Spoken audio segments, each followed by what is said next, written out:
E Deus criou o mundo, criou o céu, a terra, as estrelas e o mar. E Deus fez o homem e deu a ele a fé, a esperança para se reencontrar nos momentos mais difíceis.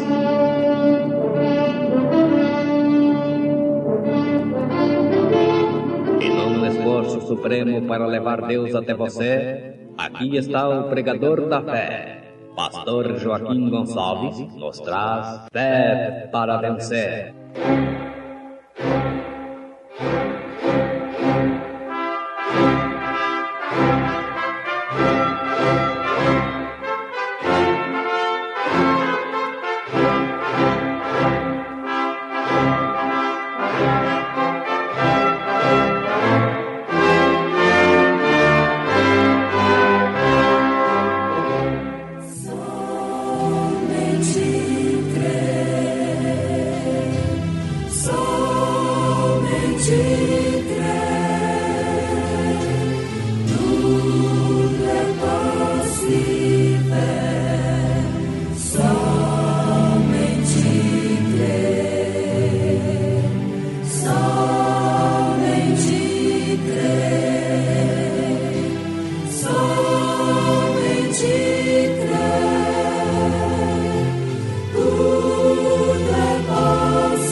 O cristão repousa naquela esperança sobre um mar tempestuoso.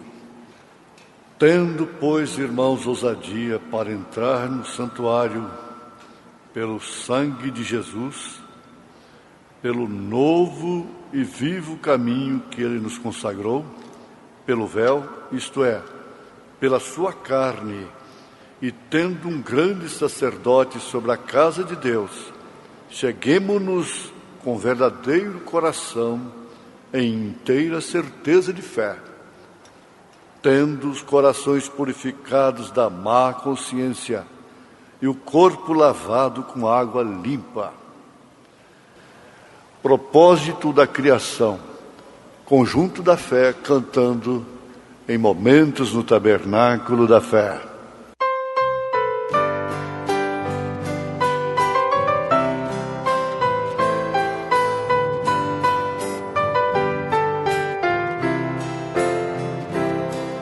O sol, quando vem surgindo, colorindo a natureza, seus raios saem rasgando as nuvens, vão formando um cenário, que beleza, olhando as nuvens, as cachoeiras, quanta beleza que elas têm. Foram construídas por um alguém que fez o mundo, fez o mar, fez o além.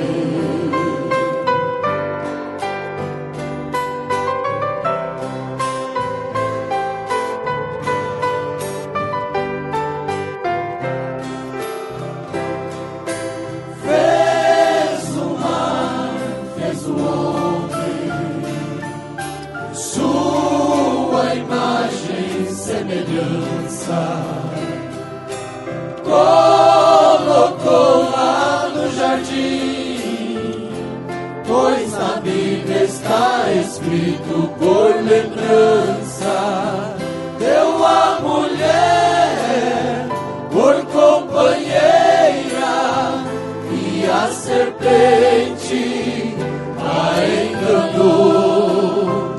Serpente linda,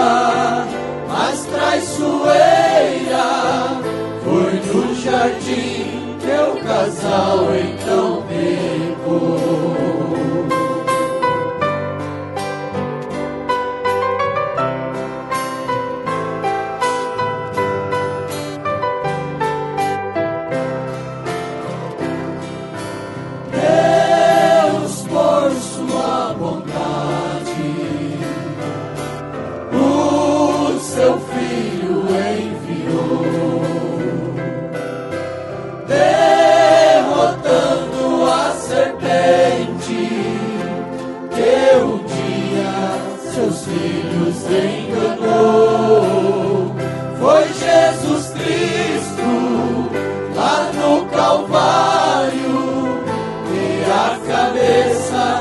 Serpente esmagou. Foi no momento do grande brado que o homem com Deus reconciliou.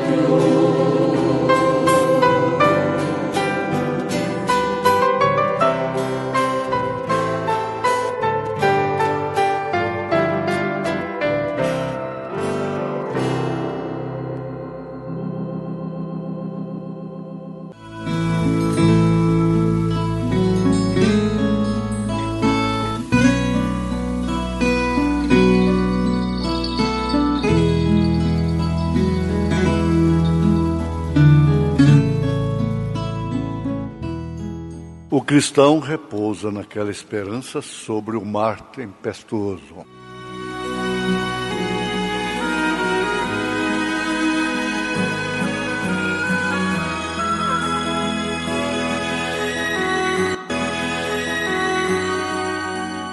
Ouvintes, o que é que caracteriza um cristão?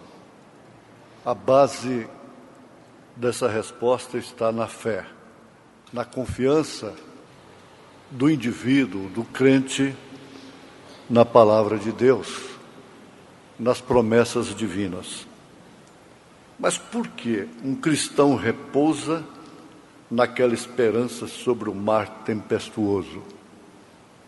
Expressão do profeta desta era, na mensagem Véu Adentro. Porventura, ele tem em si um salva-vidas natural e que pode livrá-lo até mesmo no mar? Uma certa senhora cristã, viajando da Irlanda para Nova York, nos Estados Unidos, faltando meia hora para o navio ancorar, chegar em Nova York, o navio foi acometido por uma tempestade. E então a tripulação, os condutores tomaram as devidas providências e chegaram a dizer: quem reza, reza, quem ora, ora, pega com seu Deus, porque dentro de meia hora nós estaremos no porto ou estaremos no fundo do mar. E esta senhora ficou se comportando de uma maneira estranha para o comandante da tripulação que comandava a conduta e ordem do navio. E ele lhe chamou a atenção: por que, numa hora dessas, a senhora está aí cantando, louvando? O que é isso? Parece que a senhora está satisfeita com o que está acontecendo? Nós podemos estar no fundo do mar. Ela disse para ele calmamente: bom, eu tenho uma filha que está na glória. Se o navio afundar, antes de chegar no porto, então dentro de meia hora, ou menos, eu estarei com ela na glória. E se não afundar, eu estarei com a outra que eu tenho aqui em Nova York. De qualquer maneira, glória a Deus. Essa atitude dela explica isso. O cristão repousa naquela esperança sobre o mar tempestuoso.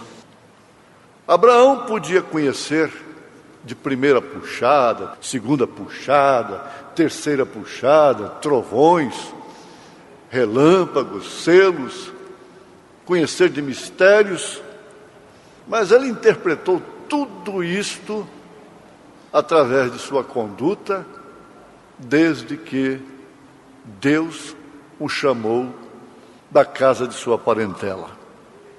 E muito especialmente quando ele entrou na sua terceira etapa, que ele recebeu Eloí em casa, na sua tenda, e Eloí fez para ele uma promessa que dificilmente uma pessoa poderia enfrentar uma situação como aquela diante de Deus. Eloí disse para ele que ele ia ser visitado ao tempo próprio e ele alcançaria um filho com Sara, depois de velhos. Escuta isso. Sara ouviu, ela descreu de si própria, mas aquilo se tornou realmente um mar tempestuoso. O profeta disse que depois que você recebe a mensagem, a sua vida fica mais difícil. E ele faz referência exatamente disso. Depois que Abraão recebeu a visita de Eloí, a sua vida ficou muito mais difícil. Porque agora um velho, alcançado pelos anos, uma velhinha, ter que contar com um filho de suas entranhas, porquanto, quando ela era nova ainda, sua madre era fechada, ela era estéril, nunca havia alcançado um filho, ficou bem mais difícil. Está bem difícil para nós, está muito difícil para mim, mas eu fui chamado, você foi chamada, pela presciência de Deus. Ele colocou os nossos nomes no livro da vida do Cordeiro desde antes da fundação do mundo. E ele não olhou para mérito, para qualidades de quem quer que seja. O profeta continua. Claro, tormentas surgem. O irmão Neville, pastor do Tabernáculo Brana, então, ainda com o irmão Brana ali, fez uma oração em uma das mensagens do profeta. E ele disse: Senhor, tenha misericórdia daqueles que estão passando por tribulações, provas difíceis, enfermidades e coisas terríveis em suas vidas. Mas veja só como ele conclui aquela oração. E tenha misericórdia de nós, esteja conosco quando estivermos enfrentando semelhantes provas. Ele tinha consciência de que ele também enfrentaria, por fim, até uma cadeira de rodas. Você tem que pensar, e quando eu estiver enfrentando a minha situação? Um companheiro nosso disse: eu fiquei 3 dias na UTI, 3 dias na 5ª dimensão. Quando estivermos enfrentando semelhantes provas, você não sabe qual é a sua prova decisiva. Eu não sei a minha. Ele disse: eu não sei como eu vou morrer, se vai ser do coração, se vai ser um câncer, se vai ser um acidente, se eu vou morrer assassinado, eu não sei. Cada um tem que enfrentar semelhantes provas. Claro, tormentas surgem, todas as classes de problemas, porém, estamos ancorados. Afirma como um homem de Deus: isso é suficiente. Aquele velho navio descansou nisto. Eu tenho uma âncora, nunca se afundará, não pode afundar. Ele está falando do cristão.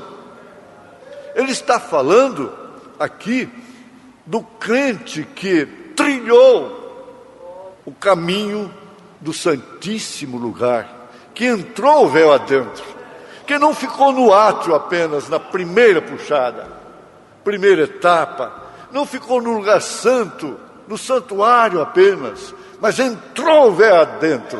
O véu rasgou de alto a baixo. Não pode afundar. O profeta comenta: em minha vida tenho visto a cristãos levantando-se e caindo. Isto sempre me deu que pensar. E sem pregar este texto nas outras igrejas a que tenho ido, tenho crido ser mais conveniente trazê-lo à minha gente. Aleluia. Você pertence à gente do profeta. Trazê-lo à minha gente, porque as pessoas são circuncidadas. Circuncidar quer dizer tirar o excedente. Você encontra a essas pessoas que parecem ser muito religiosas, parecem ter um desejo profundo e diariamente buscam e procuram e aspiram por Deus e nunca se fixam na hora de uma onda, não propriamente de uma tempestade, mas de uma onda apenas. Mostra que não está ancorada, mostra que não está ancorado e que está pronto para sorrir, se alegrar, quando tudo passa, quando tudo vai bem. Mas um segredo existe nos 7 trovões do Apocalipse. Esse segredo é tremendo. Está em Atos dos Apóstolos. E eles voltaram regozijando-se por haverem sido dignos de padecerem afrontas, cadeias, chicotadas, perseguições, tempestades, pelo nome de Jesus. Oh, sim, isso dá vontade de ser cristão, de encomendar todas as lutas, dificuldades, todo o nosso afã, tudo que desejamos, filhos, mulheres, maridos, o futuro, encomendar tudo a Deus. Ele disse: eu encontrei uma mulher, ela estava com 60 anos de idade, com aparência de 30 anos apenas. 30 anos de idade era a sua aparência. E eu lhe perguntei: por que isso? Como a senhora conseguiu isso? Ela disse: ainda jovem, ainda criança, eu encomendei a minha vida a Deus e descansei. Sou descansada em Deus, sou ancorada. Em outras palavras, Paulo, escrevendo sua primeira carta aos Tessalonicenses, capítulo 4, verso 13, ele disse: eu não quero, com autoridade apostólica, eu não quero, irmãos, que sejais ignorantes acerca dos que já dormem, como os demais que não têm esperança. Ele estava se referindo ao ente querido que morre. Mas isso pode ser aplicado. Eu não quero, irmãos, que sejais ignorantes, instáveis, quando o mar estiver revolto. Eu não quero, eu não aceito, porque o meu evangelho é âncora. Ele disse: é o poder de Deus. O meu evangelho é aquele Jesus que andou sobre as águas e mandou o mar sossegar. Mas, todavia, nunca se fixam, não tem aonde possam estar estabelecidos, não tem como ficar ancorados em Cristo. E isto eu tenho aprendido por experiência, que são pessoas de intelecto, cristãos de mente apenas, de intelecto. Agora ele diz assim, falando isto, há dois tipos diferentes de cristãos. Parece estranho, porém não direi dois tipos diferentes. Eu diria duas fases diferentes seria uma palavra melhor para se usar. Não dois tipos, duas fases. O mesmo cristianismo, porém com duas fases diferentes. Veja em qual fase você está. Uma delas é uma concepção mental ou intelectual do que Deus tem dito em sua palavra e de Jesus Cristo, mediante o conhecimento. E outra é diferente. É uma experiência experimentada que Deus tem dado ao coração do homem e que o conserva para a vida. Esse é o conservante de Deus. Essa fase intelectual é faminta. Se deleita em Deus, mas seu deleite não se arraiga, não tem sustentação. A outra parece ter vitórias contínuas, sempre sorrindo, sempre ancoradas, sempre de bom humor, sempre transmitindo virtude, temperança, paciência, piedade, amor fraternal. Nem as provas, nem as tormentas lhes alteram. Antes, eles parecem ter algo ao seu redor que a gente que é cristã e trata de viver para Deus, admira esse tipo de cristão, se sente bem perto desse tipo de cristão, é alimentado, recebe virtude. E eu tenho me perguntado, Senhor, que é o que esta gente tem, que os outros tratam de obter e parece que falham em conseguir? Fazem tanta força e não têm. E esse cristão encorado não faz força alguma e tem. Que diferença é esta? É que a coisa começa de dentro. E eu sei que essa é a grande pergunta de todos os corações, daqueles que servem a Cristo. E eu nunca vi uma pessoa que alguma vez veio a Ele, a Jesus, que haja sido decepcionado. Depois que passa, a vida nunca mais parece correta para eles, de modo algum. Isso se referindo aos que se afastam de Cristo. Nunca está correto. Não há uma ressonância. Por isso não pode ter fé na oração. Por isso não pode ter ousadia para entrar no santuário, pelo vivo sangue do Cordeiro. Aleluia. Eu estava falando ontem com um homem de cor que me contou de um ministro que se desviou e fez pedaços suas notas de pregar e as lançou ao cesto de lixo e disse: já me cansei disto, estou decepcionado. E no próximo domingo comprou uma caixa de cerveja e se assentou num lugar e a tomou. Um par de semanas mais tarde morreu em sua cama. A mensagem veio adentro, é sem dúvida alguma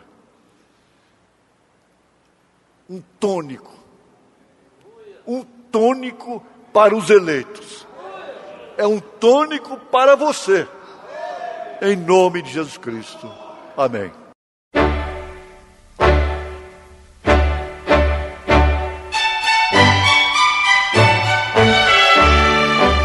Ouvintes, escreva-nos pela caixa postal de número 15.020, 15020, CEP 74.501-970, Goiânia, Goiás. O nosso endereço na internet é www.apalavraoriginal.org.br. Volte a nos ouvir amanhã novamente neste mesmo horário, nesta emissora, se o Senhor nos permitir, com fé no Filho de Deus, a fé que vence o mundo.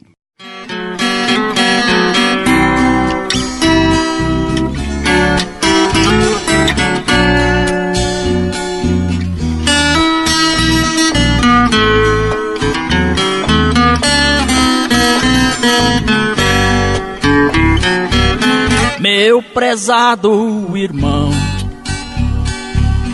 não há razão para ser triste se temos a salvação. A tristeza já não existe. Pra que tanta melancolia? Se tens Cristo agora, dê lugar à alegria e jogue a tristeza fora. Jesus dá-nos a prova para que possamos suportar e não nos abandonará. Quando a noite chegar, a nossa fé é provada até nas ondas do mar. Mas se afundarmos como Pedro, Cristo está pronto a nos salvar.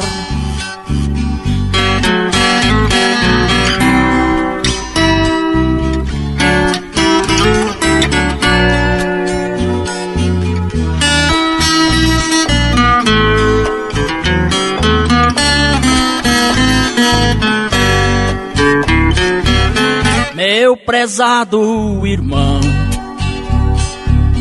não há razão para ser triste se temos a salvação. A tristeza já não existe.